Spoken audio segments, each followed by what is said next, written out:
YMCA has been in Calgary for over 100 years, and so we've been a charity that's been able to continually respond to community needs and always be in a position to, whether it was the war years and being able to provide opportunities for young men potentially who are unemployed, right to, in this day and age, working with children, youth and families of all ages from all backgrounds and being able to ensure that they have a YMCA experience and an opportunity to just participate in YMCA programs and services. I first got involved with the YMCA about 8 years ago when I first went to swim camps, and I always used to see the buses going to River Edge in the morning, and I always said I wanted to go there when I was old enough, and so when I turned 7 I went to River Edge and I loved it so much that I've been going there since.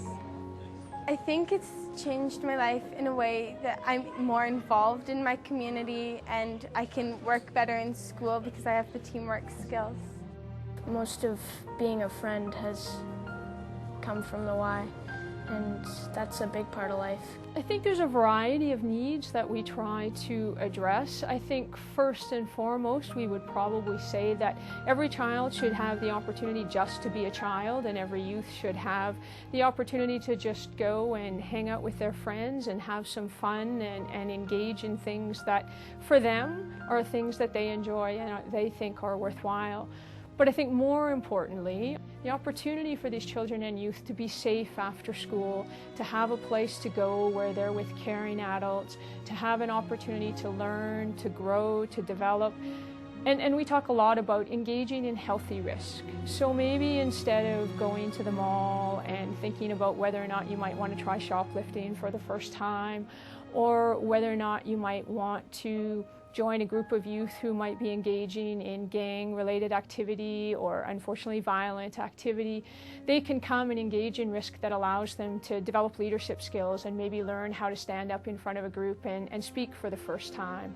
Or they can go out to our resident camp and engage in the high ropes course or do the climbing wall or learn to develop self-confidence by participating in team-building activities. So it's risk that we hope is much healthier for them, and therefore as they grow and develop and are faced with challenges along the way, they've learned how to be successful and learned how to take risk in an appropriate way. I find that Aboriginal youth, if they're disconnected from the community, it would impact their lives negatively.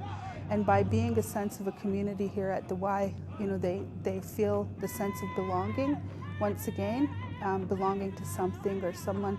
Because a lot of our youth, sometimes they're not even living with their own families. So if they could come here and get that sense of identity, it's really important. If it wasn't for the Y, it'd probably be like getting into trouble every now and then, but we always in there having fun. Coming here makes me feel good.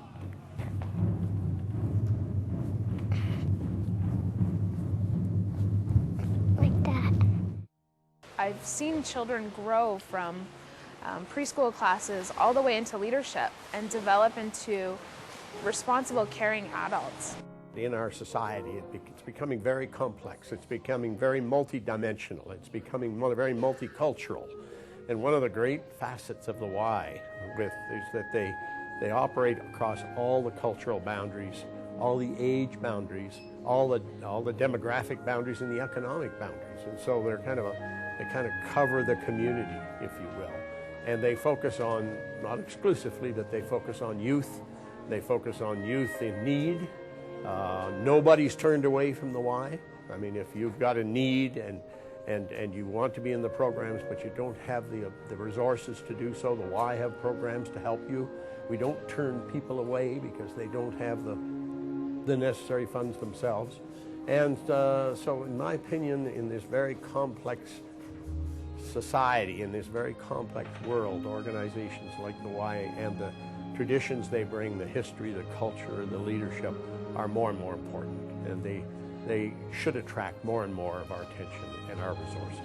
It's very important that YMAP is a free program. Like, for most immigrants, money is one of the biggest issues. And like, if YMAP asked me to pay for it, I don't think I would be there.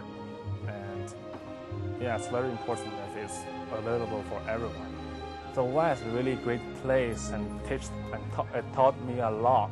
Like, before like I was thinking like what will the Y offer me, and like after YMAP, after these 2 years, I started to think like what can I give back to the Y? Like it's kind of like a big change. We are probably at this point would have over 12,000 children and youth that would receive financial assistance in order to participate at the YMCA. And that would be about 1 in 4 of every child or youth that comes through our doors. They would need financial assistance in order to participate in a swimming lesson or go to our residential camp for a summer camp experience, or potentially any YMCA program. 1 in 4 children and youth would receive financial assistance.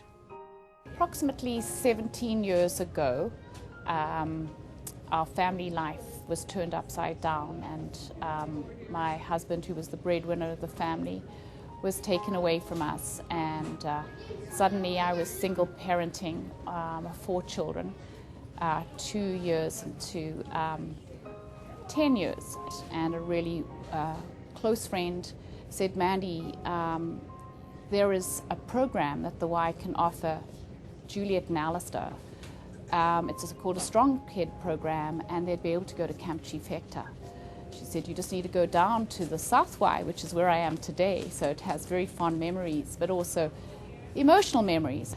I always get a bit teary-eyed when I think about it. But anyway, there were angels in the Y, and so Alistair and Juliet got the opportunity of going to Camp Chief Hector. And it was just so overwhelming when they were able to go for $35, and the actual experience was well over $600. So I was extremely touched, and they were so excited to go. And I remember going to meet Juliet after her 2 weeks, and she came running across the field at Camp Chief Hector in her oversized raincoat, because most of the stuff we had we borrowed, and her little blue gumboots. And she came running up to me and she said, "Mummy, I've had the most wonderful time, and I want to be a leader one day." In the experience, I just felt like a normal kid, which I guess was huge, because before that there was a significant change in my family for the worse that just kind of tore our family apart,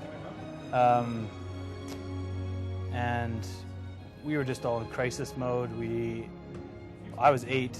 My oldest sibling was 9 or 10, and you start taking on responsibilities that are very adult and beyond your age, and that's just, there's kids, that's just too much for kids. So I think what the YMCA showed me is that there is people that cared about me, people I'd never met that cared about me. And that week away, I felt like a kid again. Going into a community of just acceptance and caring was just huge. It was a junction in my life. Go down this path of basically making my situation worse, or, I'm 8 years old, I can't really do it for myself. The community invested in me and said, "No, I don't want you to go down that path. Here's another path that we're going to help you with, and we will be there every step of the way." I think this is where people should be investing their generosity and their donations in children, because that's our future. We really do depend on our donors and on people like you to support us. And together we all can make a difference in the community. And together, by having our donors contribute to the programs and the services, together we really can make a difference for the children and youth in our community and support families when they need the support most.